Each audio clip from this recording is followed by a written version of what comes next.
That's what I wanted to tell you as my experiences of the instances that you wanted to know.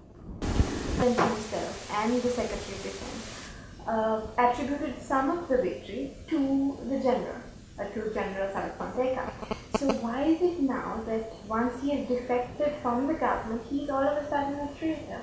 Because he did contribute to the victory. The president's contribution is undisputable, definitely, and I don't dispute it, and a lot of people don't. But why is it that all of a sudden now he's a traitor?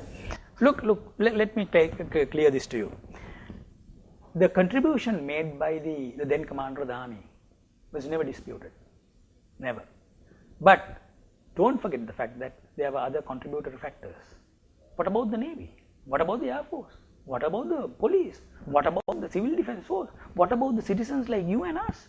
Didn't we tolerate all this? Didn't we go through most difficult circumstances? We did.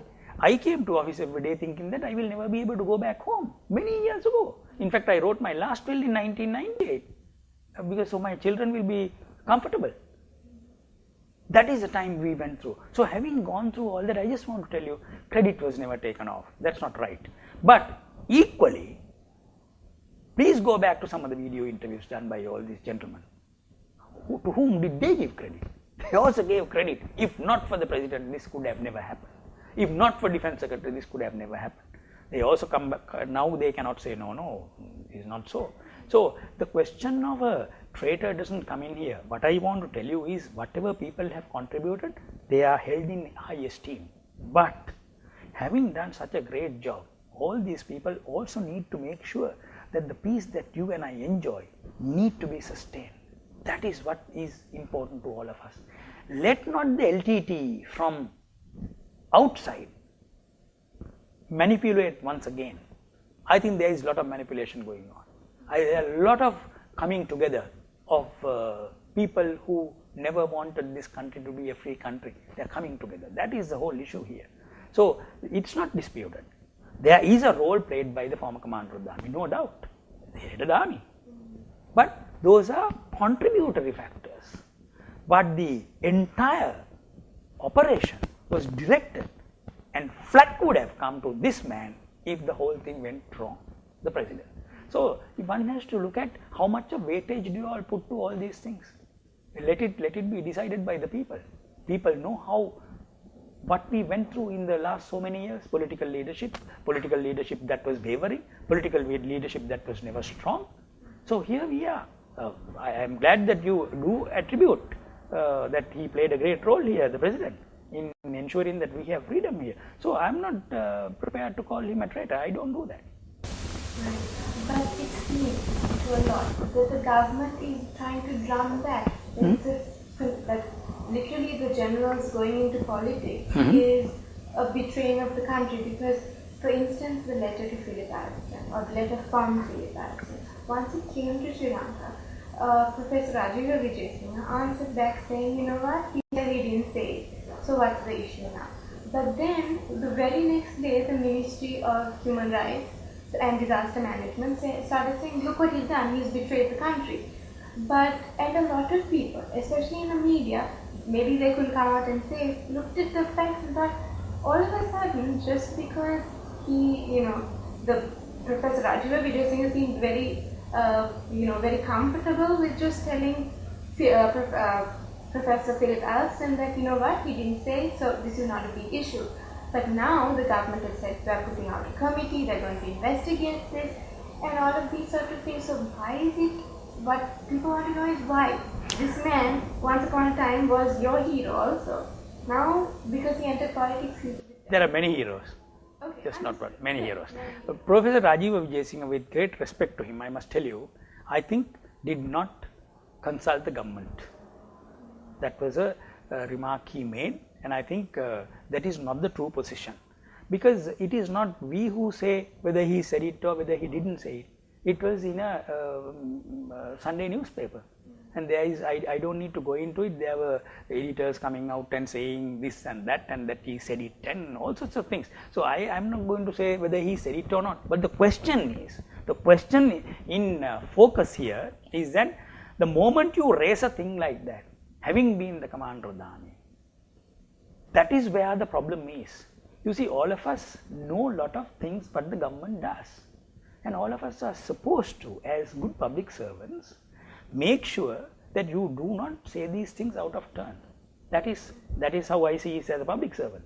The problem is that it is after a long period of time, the UN has been making all sorts of allegations, but the moment this comment has been made, and that is what the newspaper said, that is where Alston started writing to the government, and that is why people started calling this is a betrayal. It's not just the government that called.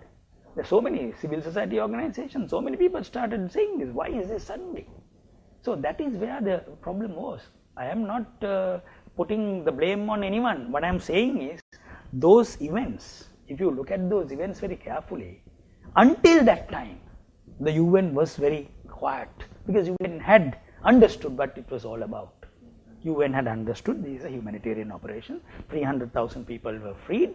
They are in IDP camps. You know, right at the beginning, what did they say? Send them back, send them back. Government could have never sent them back, because very simple reason. Those areas to which these people should have gone were never secure. There were so many landmines. A head of a Norwegian organization which is doing landmine clearance very clearly said to the president in a place called Tunukai, just about 2 or 3 months back, when the president visited that place, it will take another 4 to 5 years to clear some of these landmines. But what did the UN say? No, you send them back, send them back. But when we started sending them back, what did they say? Look, why are you sending them back? It's not safe. So you can't be double-tongued in these things. You can't have double standards when treating Sri Lanka. Sri Lanka has suffered for 30 years. Sri Lanka has lost its prestige in the world. Fortunately, if you look at the 10th of January in New York Times, it comes out with, say, 30 places to go. Number 1 is Sri Lanka. If you look at that website, New York Times, 10th of January, it says the first place to go is Sri Lanka, and it talks about the serenity and all that.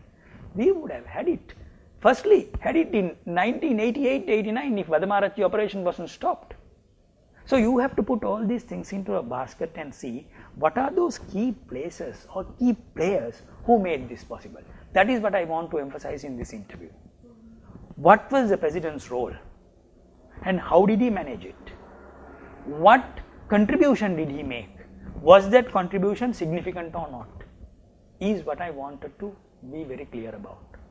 And that's why I wanted to show you some of my written notes. These are even admissible in a court of law.